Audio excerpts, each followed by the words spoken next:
दोस्तों स्वागत है आप सभी का हमारे YouTube चैनल में। आज सॉल्व करेंगे एनटीपीसी का पार्ट नंबर 56। इससे पहले 55 पार्ट करवा चुके हैं और सबकी अगर आप लगातार देखना चाहते हैं सीरीज तो हमने अलग से प्लेलिस्ट बना दिया है रेलवे पिछला वर्ष पेपर एनटीपीसी, तो आप वहां से आसानी से देख सकते हैं। तो प्लेलिस्ट पे आप एक बार चेक कर लीजिएगा। दोस्तों चैनल पे अब तक नए हैं और सब्सक्राइब नहीं किया है तो रेलवे की बेहतर तैयारी के लिए चैनल को सब्सक्राइब कर लीजिए और बेल आइकन भी दबा लीजिए।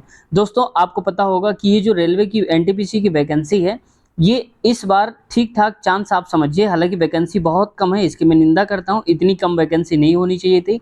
कम से कम 50,000 के आसपास वैकेंसी होनी चाहिए थी एनटीपीसी की, इससे कम नहीं होनी चाहिए थी, क्योंकि ऑलरेडी 5 साल बाद वैकेंसी आ रही हैं। तो इतनी कम तो बिल्कुल भी नहीं देना चाहिए था। मैं इसके सख्त खिलाफ हूँ, क्योंकि बच्चे मेहनत करते हैं, इतने साल से उम्मीद लगाए रहते हैं और इसके बाद ऊँट के मुंह में जीरा। मैं तो कहता हूँ आधा जीरा है समझो, ठीक है, पूरा जीरा भी नहीं। लेकिन फिर भी हम और आप क्या कर सकते हैं, जब हम ही में एकता नहीं है तो क्या होगा। जितने भी युवा हैं वही एकजुट नहीं है, वरना पूरे देश भर के युवा हैं अगर एकजुट हो जाएंगे तो बहुत कुछ हो सकता है इस देश में। लेकिन क्या करें, ठीक है। तो शुरुआत करते हैं वीडियो की, बाकी बात हम किसी और दिन करेंगे लाइव वीडियो में। उस वर्ड का नाम बताइए जिसकी वजह से पौधों का रंग हरा होता है। हालांकि पिछली वीडियो में ये क्वेश्चन हो चुका था, ठीक है। तो क्लोरोफिल है। अगला क्वेश्चन देखते हैं, यहाँ से शुरू करते हैं। भारत के इनमें से किस राज्य की सीमा नेपाल से नहीं जुड़ी हुई है, यानी कि टच नहीं करती है? तो त्रिपुरा है दोस्तों। त्रिपुरा थोड़ा इधर पड़ जाता है और बाकी सारे जो उत्तर प्रदेश है, बिहार है और ये उत्तराखंड ऐसे पड़ जाते हैं। और यहाँ पर क्या है, नेपाल पड़ता है। तो इस वजह से त्रिपुरा से नहीं लगती है। तो देखो यहाँ से आपको क्या लगा लेना है। अब आप ये मत केवल रट के बैठ जाइएगा कि केवल नेपाल से लगने वाले हमें पढ़ना है, नहीं। हो सकता है अगली बार पूछ लिया जाए यहाँ पर कि चाइना से कौन कौन से देश लगते हैं, पाकिस्तान से कौन से लगते हैं, ऐसे भी पूछा जा सकता है, म्यांमार से कौन से लगते हैं। तो आप पूरा मैप एक बार ओवरऑल देख लीजिए कि कौन से राज्य से लगती है, कितने सीमाएं लगती हैं। और हाँ दोस्तों, एक बार ये भी पूछा गया था यहाँ पर कि भूटान से कितने राज्यों की सीमा लगती है, यानी कि कितने राज्यों की जो सीमा है वो भूटान पे टच करती है। तो ये भी आप याद रखना, ठीक है। आगे बढ़ते हैं क्वेश्चन में। तो इसका सही उत्तर क्या हो जाएगा, ये हो जाएगा त्रिपुरा। नेक्स्ट क्वेश्चन देखो, दिहिंग पटकाई वन्यजीव अभयारण्य कहाँ पर है? तो ये है असम में। अगर आप पक्का सिलेक्शन लेना चाहते हैं तो आप यहाँ से एक चीज़ याद रखिए। इस वीडियो को थोड़ा सा आप रोक दीजिए, पेन और कॉपी उठा लीजिए और जो टॉपिक मैं बताता जाता हूँ उस टॉपिक को आप ज़रूर फोकस कर लीजिए, आपका सिलेक्शन श्योर होगा, ठीक है। तो क्या है पहला टॉपिक, उम्मीद है कि आपने पेन कॉपी उठा लिया होगा। और पहला टॉपिक आपको दोस्तों कहना है यहाँ पर दिहंग पटकाई वन्यजीव अभ्यारण्य। तो बस आपको वन्यजीव अभ्यारण्य एक बार पढ़ लेना है कि कौन से राज्य में कौन से वन्यजीव अभ्यारण्य हैं, एक बार ये जरूर पढ़ लेना, ठीक है। क्योंकि एक टॉपिक से कई बार पूछ लिया जाता है, हालांकि फिक्स नहीं होता लेकिन कई बार ये आ जाता है क्वेश्चन। तो इसका क्या हो जाएगा, ये असम में है। दिहंग पटकाई वन्यजीव अभ्यारण्य असम में पड़ता है। आगे जाते हैं। नेक्स्ट, निम्नलिखित में से कौन सा मलेरिया परजीवी है? तो ऐसा कौन सा मलेरिया है जो परजीवी है? ये है प्लाज्मोडियम। ऑप्शन नंबर तीसरा करेक्ट आंसर हमारा हो जाएगा। नेक्स्ट क्वेश्चन देखो, किसी वस्तु को 350 रुपए में बेचे जाने पर उस वस्तु को 340 में बेचे जाने की तुलना में 5% अधिक लाभ होता है। उस वस्तु का क्रय मूल्य ज्ञात करिए।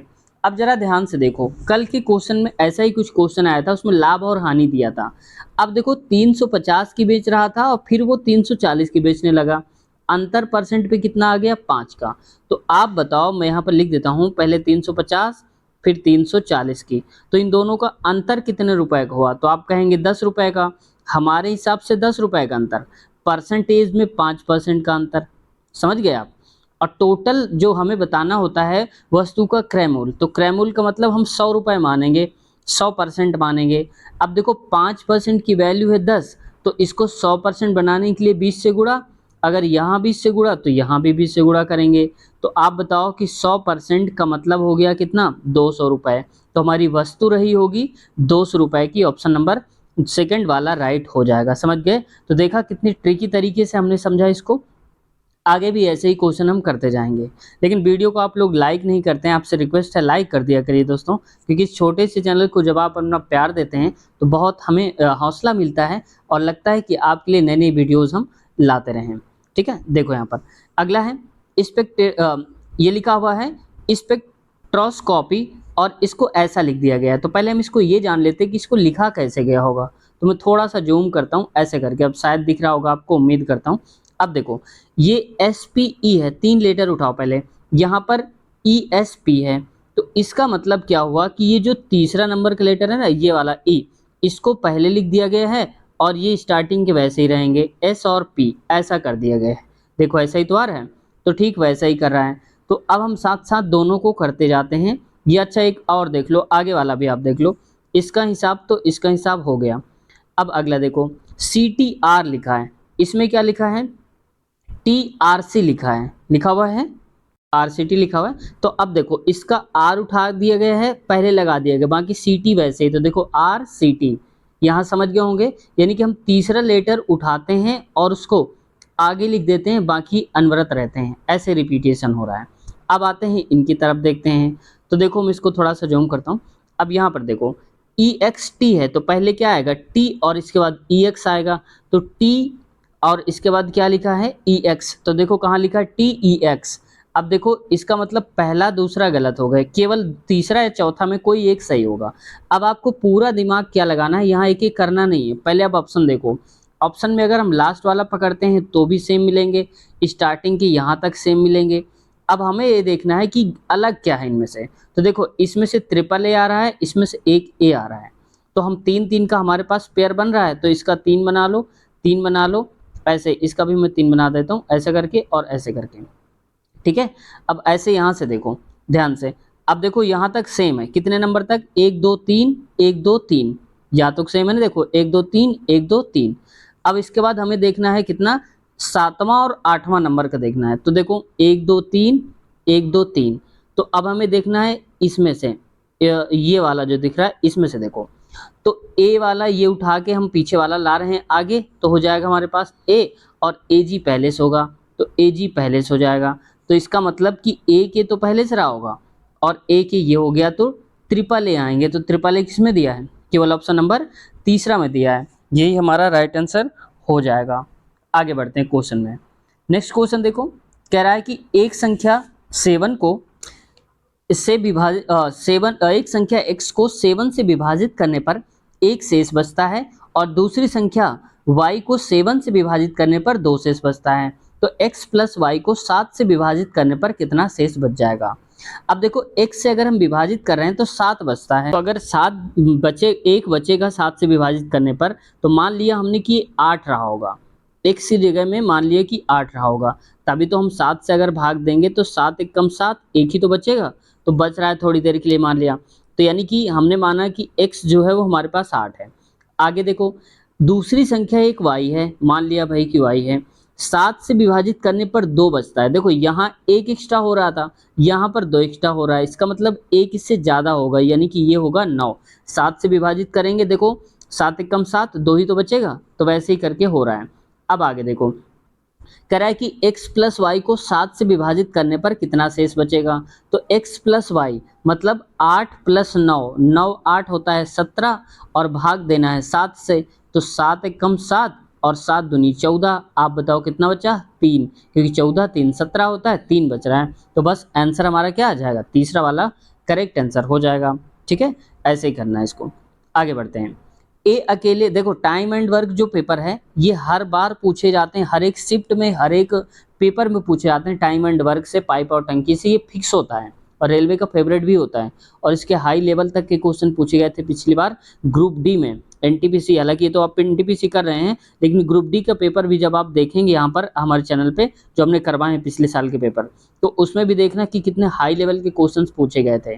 ठीक है, तो अगर आप इसको कंप्लीट चैप्टर पढ़ना चाहते हैं तो भी वीडियो की लिंक आपको इसी के नीचे मिल जाएगी, देख लेना टाइम एंड वर्क, या आप हमारे मैथ के अलग से प्लेलिस्ट में वहाँ देख लेना, सारे टॉपिक आपके क्लियर हो जाएंगे। देखो ए अकेले किसी कार्य को 32 दिन में करता है, तो ए करता है किसी काम को, यहाँ पर 32 लिख लो आप, 32 दिनों में करता है, जबकि बी के साथ का मतलब है कि ए और बी जब दोनों मिल जाते हैं, यानी कि ए प्लस का बी जब मिल जाते हैं तो 24 दिन में इस काम को कर डालते हैं। ठीक है, सी अकेला 64 दिन में करता है, सी करता है 64 दिनों में। ठीक है भाई, बी और सी एक साथ मिलकर काम कितने दिन में करेंगे, तो देखो यहाँ पर ऐसे कर लो। अब इन सब का अगर हम एलसीएम लेंगे तो दोस्तों एलसीएम आ जाएगा, देखो मैंने इसलिए इसको इंटू करके नहीं लिखा है ताकि हमें काटने में आसान हो जाएगा। ठीक है, अब 32 देखो यहाँ से, तो 8 चौको 32 होता है, तो बचेगा कितना 6, तो यहाँ पर आ जाएगा 6।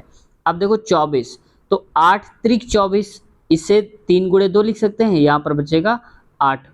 अगला देखो 64, तो 64 किसका हो जाएगा, 3 आएगा यहाँ पर, तो ये हो जाएगा 3। मतलब अब देखो ए की क्षमता है 6 और ए और बी की क्षमता है 8, तो आप बताओ अकेले बी की क्षमता कितनी होगी। तो ए की क्षमता आप इससे निकाल दो 6, तो बी की कितनी बचेगी, 2 बचेगी, तो बी की क्षमता हो जाएगी 2। अब आराम से निकाल सकते हैं, ए 6 काम करता है, बी काम करता है यहाँ पर 2 और सी करता है 3। क्वेश्चन क्या कह रहा है, बी और सी मिलकर कितने दिन में करेंगे। टोटल काम हमारे पास इतना है 8 गुणे 4 गुणे 6, बी और सी को मिला दो, तो बी करता है 2 काम और सी करता है 5 काम, यानी कि 3 2 5 हो जाएगा। ठीक है, अब आप इसका चाहे तो गुणा करा लो, 8 5 40 हो जाएगा, नहीं माफ कीजिएगा, यहाँ पर 8 चौक 32 हो जाएगा, यहाँ पर 5 करिए पहले, 8 चौक 32 हो जाएगा और 32 गुणे 6, यानी कि 32 गुणे में 6 हो जाएगा, 6 दूनी 12, छत्रिक 18 1 19, 192 बटे में 5 इतना आएगा। तो देखो, तो इसको काटेंगे तो ये कटेगा 5 3 15, 4 बचेगा, 5 8 40, 2 बचेगा तो 2 और नीचे में आ जाएगा 5, यानी कि 38 सही 2 बटे 5 आ जाएगा।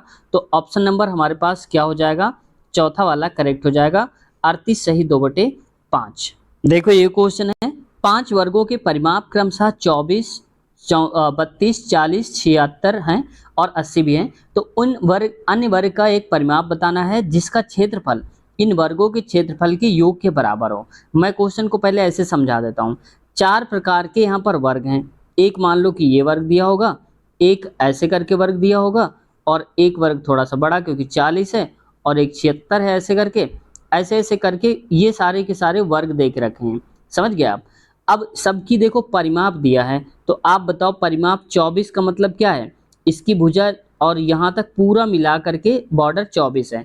तो अगर परिमाप हमें पता है, भुजा निकालनी होती वर्ग की, तो 4 से हम भाग दे देते हैं, 24 4, यानी कि 4 छंग 24, तो 6 ये हो रहा होगा, 6 ये रहा होगा, 6 ये और 6 ये।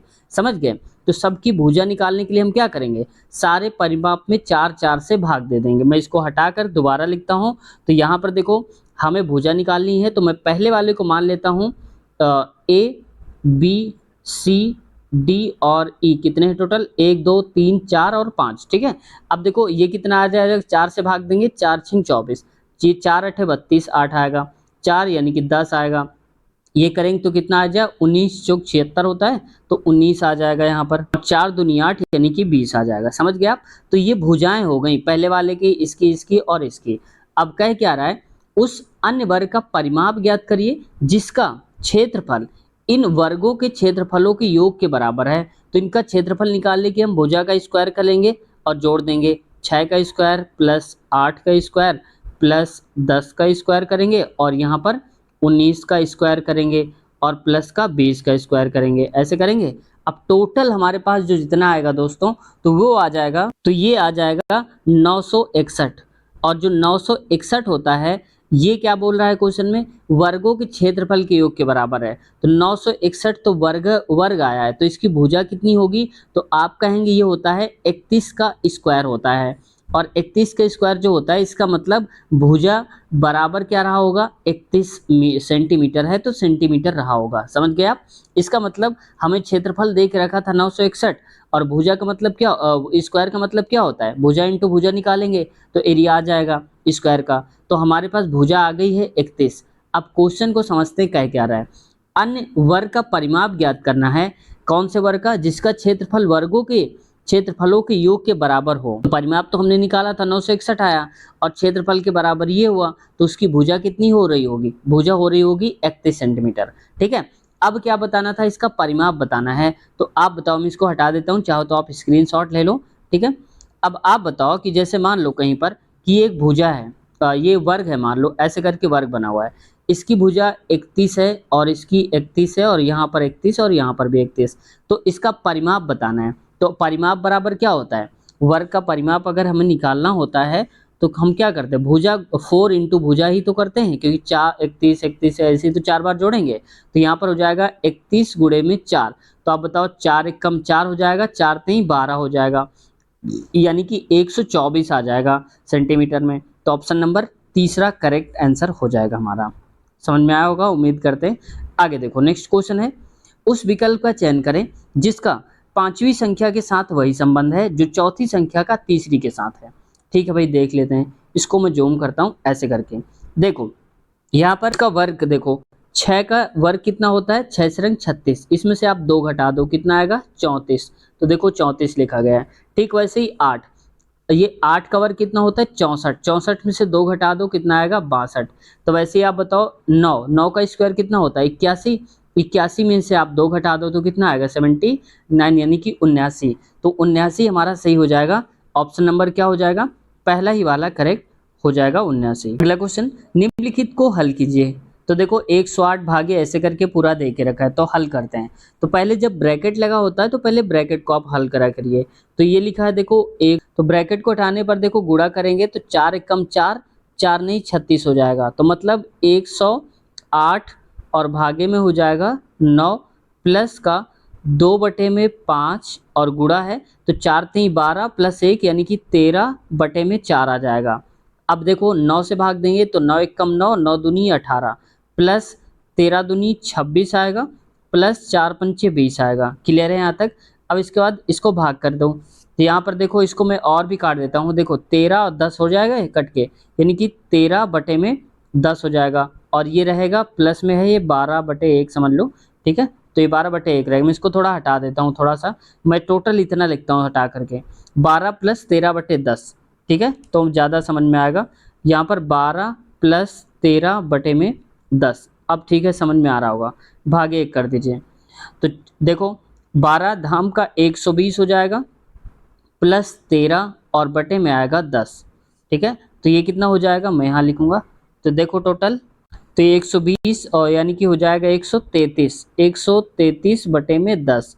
इसको आप काटेंगे तो 10 एकम 10 हो जाएगा, 3 बचेगा, 10 3 30 हो जाएगा, बचेगा 3 और नीचे आएगा 10, यानी कि 13 सही 3/10 करेक्ट आंसर हमारा हो जाएगा। तो कहाँ लिखा हुआ है, ऑप्शन नंबर दूसरा ही हमारा करेक्ट आंसर है। आगे बढ़ते हैं क्वेश्चन पे। नेक्स्ट है, हाल ही में भारत के रक्षा मंत्री ने डैश पर सोवियत संघ की विजय में 75वीं वर्षगांठ के अवसर पर, हालांकि ये क्वेश्चन हटा ही दो, काम नहीं है इसमें। ठीक है, ये अब शायद ही पूछा जाए। देखो आगे आते हैं नेक्स्ट क्वेश्चन पे। 85 से छोटी सभी समप्राकृतिक संख्याओं का योग क्या होगा। सभी प्राकृत संख्याओं का योग पूछा है। तो सबसे पहले देखो 85 से छोटी तो सम होनी चाहिए। तो सबसे छोटी सम क्या होगी, 2 होगी, 2 से 4 होगी, ऐसे करके जाता जाएगा हमारे पास। और लास्ट कितना जाएगा, 84 तो होगा नहीं क्योंकि विषम है। तो इससे पहले की क्या 85 तो होगा नहीं, और इससे पहले का क्या हो जाएगा, ये हो जाएगा 84। तो यहाँ पर लिख दो आप 84, कहाँ गया 84। ठीक है, अब देखो आप जरा ध्यान से कि यहाँ पर 2 से हम एक एक छोड़ कर ले रहे हैं। अगर हम 2 से काउंट करते दोस्तों तो सब में गैपिंग बराबर है। देखो 6 आएगा तो 2 का गैप, 2 का गैप, ऐसे करके लास्ट। तो हमारे पास समांतर श्रेणी वाला जो फार्मूला होता है वही आज काम आएगा। तो कितने पद हो जाएंगे अगर हमें पता चल जाए, तो देखो 84 हैं, एक एक छोड़ करके ले रहे हैं तब 84 पहुंच रहे हैं। तो इसका आधा कितना हो जाएगा, तो आप कहेंगे 2 चौको 8, 2 दूनी 4, यानी कि टोटल 82 पद हो जाएंगे। तो हमारे पास 42 हो जाएंगे, माफ कीजिएगा। टोटल हमारे पास जो होते हैं वो क्या होते हैं, SN बराबर होता है n/2 a प्लस का l होता है। n का मतलब पदों की संख्या, पद कितने हैं टोटल, तो ये हो जाएंगे 42। तो 42/2 और a का मतलब पहला पद, तो 2 प्लस l मतलब लास्ट यानी कि 84। तो हो जाएगा 84। 84 इसको आप काटो तो ये आ जाएगा 2 एकम 2 और 21, और 84 2 86 यानी कि 21 गुणे 86 आएगा। तो यहाँ पर मैं लिख देता हूँ 21 गुणे में 86। आप इसको जब करेंगे यहाँ पर तो कितना आ जाएगा, 21 पंच 105, 21 छक्का 126 यानी कि 12 बचेगा। और यहाँ पर हो जाएगा 21 अट्ठे 168 प्लस 12 यानी कि 180 हो जाएगा। तो ये आएगा 1806 यानी कि 1806 आ जाएगा। ऑप्शन नंबर कहाँ है, तीसरा वाला करेक्ट हो जाएगा 1806। आप देख पा रहे होंगे यहाँ पर लिखा हुआ है ये वाला। आगे बढ़ते हैं नेक्स्ट क्वेश्चन पे। निम्नलिखित में से किस भारतीय युगल ने मिस यूनिवर्स का खिताब जीता है। तो सुष्मिता सेन और लारा दत्त। ये क्वेश्चन आप करंट मत समझिएगा, ये क्वेश्चन फिर से पूछा जा सकता है, तो इसलिए इसको आप बहुत ध्यान में रख लीजिए। इनमें से सुष्मिता सेन और लारा दत्ता जो है उनको मिस यूनिवर्स का खिताब मिला हुआ था। ठीक है, आगे देखते हैं नेक्स्ट क्वेश्चन में। स्वच्छ भारत अभियान के संबंध में निम्नलिखित में से कौन सा विकल्प सही नहीं है। तो देखो स्वच्छ भारत अभियान के बारे में जान लेते हैं। ये ये दोबारा भी पूछा जा सकता है क्योंकि योजनाएं ऐसी हैं जो अभी भी चल रही हैं। तो जो अभी भी योजनाएं चल रही हैं वो इम्पॉर्टेंट होती हैं। इसका मुख्य उद्देश्य केवल भारत के शहरी क्षेत्रों में स्वच्छता प्राप्त करना है। इसमें कह रहा है विकल्प सही नहीं है। तो स्वच्छता केवल ज़रूरत यहाँ केवल शहरों में नहीं है, गाँव में भी तो स्वच्छता की ज़रूरत है। तो इसका मतलब ये गलत बोल रहा है, दोनों जगह ज़रूरी होनी चाहिए, जबकि ये कह रहा है केवल शहरी क्षेत्रों में नहीं। इसे वर्ष 2014 में प्रधानमंत्री श्री नरेंद्र मोदी द्वारा शुरू किया गया था। हाँ, 2014 में शुरू किया गया था, लेकिन दोस्तों 2 अक्टूबर को, कब? 2 अक्टूबर 2014 को, ये भी आप याद रखना। यह निर्मल भारत अभियान का पुनर्गठन है। तो पहली योजना थी निर्मल भारत अभियान, उसी को हटा करके उसका नाम चेंज करके क्या कर दिया गया है? स्वच्छ भारत अभियान। ठीक है। यह अगला है, इस अभियान का मुख्य उद्देश्य खुले में शौच की आदत का उन्मूलन करना है, यानी कि खुले में होने वाली जो शौच है उसको रोका जाए और शौचालय बनवाए जाएं। तो ये मेन उद्देश्य है इसका। तो ये भी सही है, लेकिन हमारा पहला वाला गलत था। गलत इसमें क्या हो गया कि उसमें कह दिया केवल शहरी क्षेत्रों में स्वच्छता प्राप्त करना चाहिए। नहीं भाई, गाँव में ज़रूरत होती है। ठीक है, आगे बढ़ते हैं नेक्स्ट क्वेश्चन की तरफ। अगला है, घरेलू मुद्रा के वाह मूल्य में कमी को क्या कहा जाता है? तो ये मुद्रा अवमूल्यन कहा जाता है। ठीक है, जब वाह मूल्य में कमी आ जाती है बाहर मूल्यों में, तो इसको बोलते हैं मुद्रा अवमूल्यन। देखो ये क्वेश्चन एक जो इकोनॉमिक्स का होता है, एक न एक क्वेश्चन पूछा जाता है, लेकिन ज़रूरी नहीं कि हर बार पूछा जाए। बहुत ज़्यादा पूछा जाता है रेयर कंडीशन में, तो एक ही क्वेश्चन पूछा जाएगा, इससे ज़्यादा क्वेश्चन नहीं आता है। ठीक है, तो आप नहीं भी पढ़ेंगे तो भी आपका काम चल जाएगा। आप इसको ज़रूर याद कर लीजिए, क्योंकि ऐसा क्वेश्चन आप ढूंढेंगे तो कितना आप चैट पर पढ़ेंगे। आप मान लीजिए एक क्वेश्चन के लिए आप कितनी बुक पढ़ेंगे, पता नहीं कहाँ से आ जाए। तो इस वजह से आप क्या करिए कि सिर्फ और सिर्फ जो क्वेश्चंस आते जा रहे हैं उनको ज़रूर याद कर लीजिएगा, कि अगर दोबारा कभी क्वेश्चन रिपीट हो तो आपसे गलत ना हो। वाह मूल्य में कमी को मुद्रा अवमूल्यन कहते हैं। अगला, नीचे दिए गए 4 शब्दों में से 3 किसी तरह से संगत हैं और एक असंगत है। असंगत का चयन कीजिए। कह रहा है कि गुड़हल, मछली, सुअर और भालू। आप बताओ जरा, ये तीनों की तीनों क्या हैं? ये जीव हैं, जबकि ये क्या है? एक पौधा है। तो ऑप्शन नंबर हमारे पास क्या हो जाएगा? पहला हो जाएगा। ये शायद आपने से सभी लोगों ने लगभग कर लिया होगा। अब देखो यहाँ पर जो एक हमारे जिन्होंने करा होगा, जिनका हम क्वेश्चन पेपर करा रहे हैं, उन्होंने 2 सिलेक्ट किया था। ठीक है, हो सकता है उनकी हड़बड़ी में हो गया हो, ऐसा भी हो जाता है, क्योंकि कई बार क्वेश्चंस आते हुए भी ऑप्शन टिक करने में हम गलती कर जाते हैं, हड़बड़ाहट की वजह से दूसरा टिक हो जाता है। ठीक है, तो ऐसा भी हो सकता है, ऐसा नहीं कि इनको आता नहीं रहा होगा, हो सकता है जल्दबाजी में गलत हो गया हो। अगला क्वेश्चन देखो, इसमें है, भारत सरकार ने तीव्र गति से सभी बच्चों और गर्भवती महिलाओं को पूर्ण प्रतिरक्षण कवरेज प्रदान करने के लक्ष्य की प्राप्ति हेतु दिसंबर 2014 में कौन सा मिशन शुरू किया था? तो मिशन इंद्रधनुष शुरू किया था। ये भी आप याद रखना। ठीक है, स्वास्थ्य से संबंधित होता है, जैसे गर्भवती महिलाओं के लिए है। आगे आते हैं नेक्स्ट क्वेश्चन में।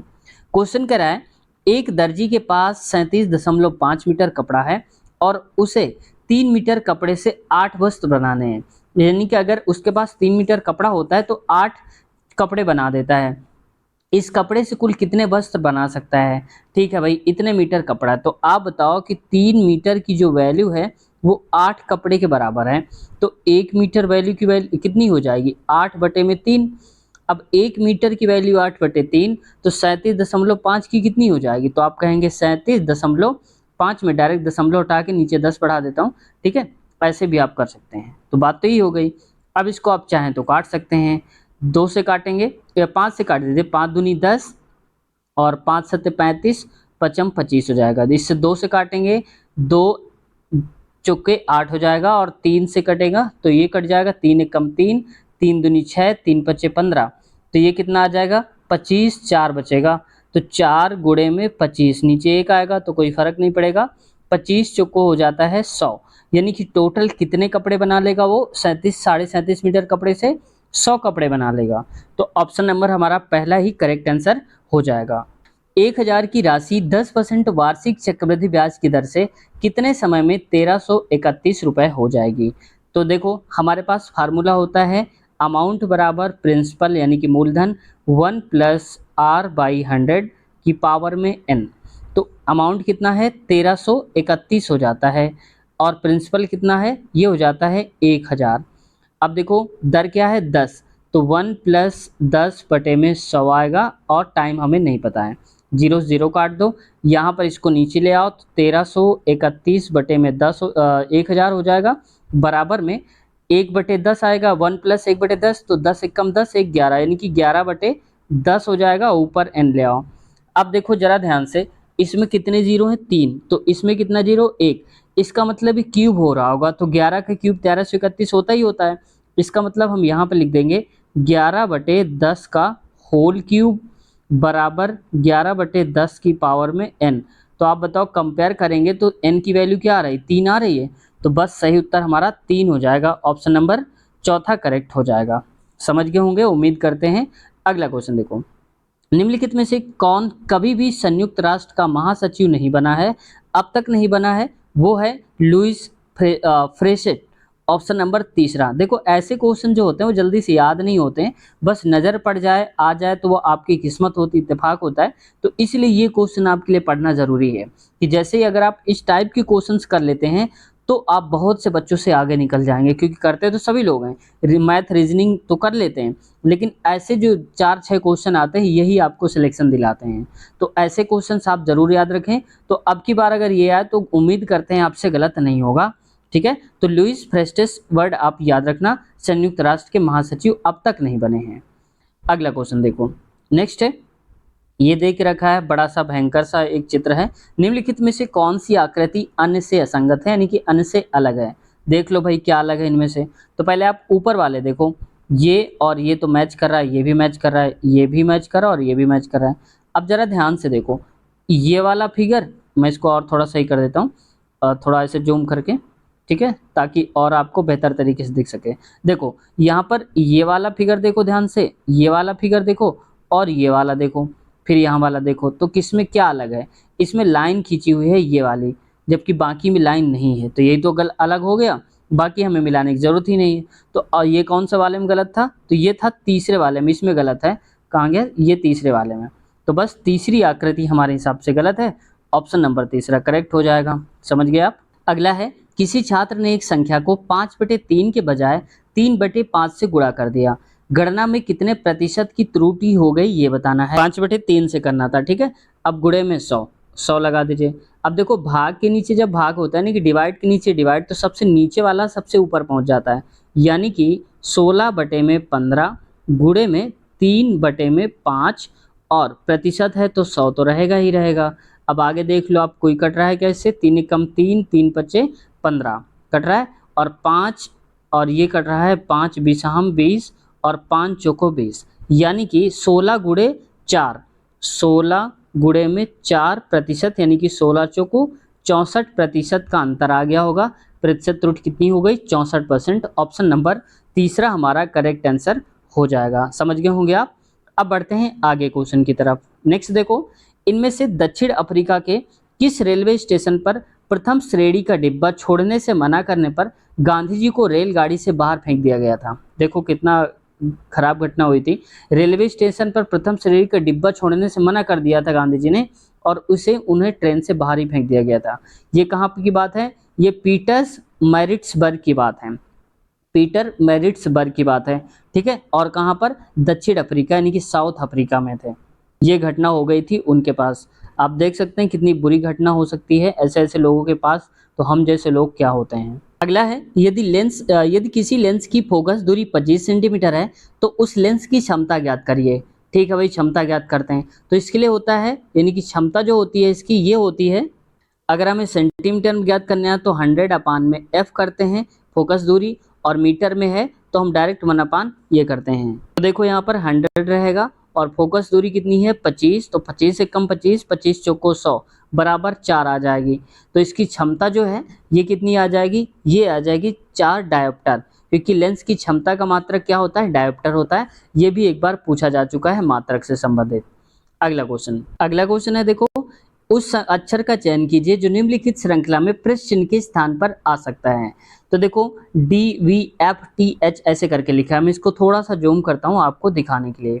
तो देखो एक एक का गैप करके आप देखो, D के बाद F आया है तो कितने गैप हो गया, D के बाद आता है E का गैप, F के बाद H, यानी कि F के बाद G आता है, G का गैप हो जाएगा, और G के बाद देखो यहाँ पर H आ गया है, H के बाद J आया है, यानी कि I का गैप हो गया होगा, तो एक एक का गैप हो रहा है।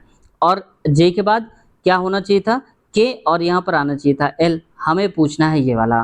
तो अब हमें देखना होगा वी वाला, तो वी के बाद टी आया है और टी के बाद आर आया है। तो देखो उल्टा चल रहा है, क्यों? क्योंकि आर एस टी इधर की तरफ बढ़ रहा है, एस टी के बाद यू का गैप है, वी आ गया है। तो वैसे यहाँ पर बताओ कि अगर हम यहाँ पर थोड़ी देर के लिए पी लिख दे तो पी के बाद क्यू का गैप हो जाएगा, आर आ जाएगा, आर के बाद एस का गैप टी आ जाएगा, टी के बाद यू का गैप और बी आ जाएगा। तो आ रहा है, इसका मतलब यहाँ पर पी होना चाहिए था, तो सही बन जाएगा। तो ऑप्शन नंबर कहाँ है? चौथा नंबर हमारा करेक्ट हो जाएगा, ये पी वाला। अगला है 4 अंकों की बड़ी से बड़ी पूर्ण वर्ग संख्या ज्ञात करिए, कौन सी है? तो देखो जब कभी ऐसा क्वेश्चन आए तो आप एक काम कर लिया करिए, यहाँ पर या तो आप अंदाजा लगा लिए कि लगभग कितने का हो रहा होगा। जैसे मान लो मैं कहता हूँ कि 90 का करो आप, 90 गुणे 90 करेंगे तो 8100 आएगा, ये तो बहुत कम है, इससे आगे और भी करेंगे, ठीक है। तो मैं डायरेक्ट ये बताता हूँ, आप कहाँ तक चेक कर पाएंगे। तो एक फार्मूला देखो, 4 अंकों की सबसे बड़ी संख्या पहले ही बताओ क्या होती है। तो ये होती है 4 बार 9 और 9 लिख दो आप, ये तो कहेंगे। अब इसमें 2-2 का पेयर बनाओ, पीछे से 2 का पेयर 2 का पेयर। अब ये कर लो और ये कर लो। अब देखो कि 99 जो होता है वो लगभग किसके आसपास होगा? आप कहेंगे 9 का स्क्वायर, 9 का स्क्वायर 81 होता है और 10 का 10 दाम 100 ज़्यादा हो जाएगा, तो हमें ज़्यादा नहीं चाहिए, कम चाहिए। तो यहाँ पर 9 लिखेंगे तो यहाँ पर भी 9 लिखेंगे, 9 नन्या 81 आप लिख दीजिए। अब जो हमने यहाँ लिखा है वही एक बार और प्लस कर दो, लाइन खींच दो, दोनों को जोड़ दो, 9 9 18। इधर देखो इसको घटा देना है, 9 में से 1 गया तो 8 आएगा और यहाँ पर 9 में से 8 गया तो 1 आएगा। ये दो पेयर में से दोनों एक साथ नंबर आएंगे, यानी कि 99 हो जाएगा। अब देखो यहाँ पर हम क्या रखें कि लगभग 1899 के आसपास पहुंचे। तो मान लो कि मैं यहाँ पर 9 रखता हूँ, यहाँ पर भी 9 रखता हूँ।